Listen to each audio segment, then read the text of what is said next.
জনতার রক্তক্ষয়ী অভ্যুত্থানের মাধ্যমে অর্জিত নতুন বাংলাদেশে আমরা এই ষড়যন্ত্র ইনশাআল্লাহ রুখে দিব। এই টার্মিনালের পাশেই বাংলাদেশের নৌবাহিনীর সামরিক ঘাঁটি থাকায় এ ধরনের উদ্যোগ রাষ্ট্রীয় নিরাপত্তার জন্য হুমকি হয়ে দাঁড়াবে।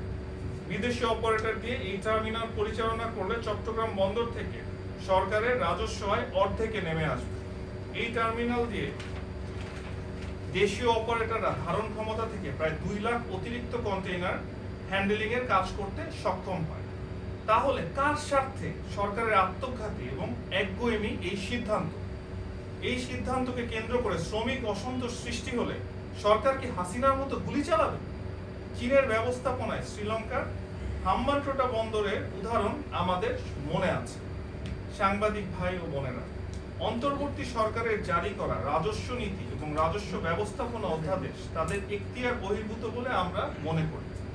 একটি নির্বাচিত সংসদ ছাড়া সরকারের রাজস্ব সংক্রান্ত অতি গুরুত্বপূর্ণ এই সিদ্ধান্ত বর্তমান অনির্বাচিত সরকার গ্রহণ করতে পারে না। রাষ্ট্রের নাম পরিবর্তন থেকে শুরু করে ধর্মীয় মূল্যবোধ পরিপন্থী উদ্যোগ সহ বিতর্ককে উস্কে দেয় এমন সব বেহুদা কাজেই বর্তমান সরকার বেশি সময় ব্যয় করছে বলে আমাদের কাছে প্রতীয়মান হচ্ছে।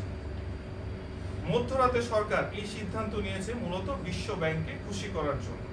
এনবিআর সংস্কারে সরকার দেশের যোগ্য ব্যক্তিদের অন্তর্ভুক্ত করে পরামর্শক কমিটি গঠন করলেও তাদের প্রতিবেদন এখন পর্যন্ত প্রকাশ করা হয় নাই।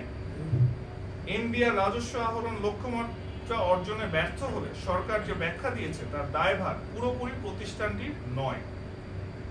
বিগত দিনগুলোতে সরকারের উচ্চাভিলাষী রাজস্ব লক্ষ্যমাত্রা, এনবিআর এর সক্ষমতা এবং লোকবল বৃদ্ধি না করে ট্যাক্স জিডিপি অনুপাত বাড়াতে না পারা, কর ফাঁকি দেবার সংস্কৃতি এবং রাজনৈতিক ছত্রছায়ায় দুর্নীতি ইত্যাদি বিষয় এর সাথে জড়িত।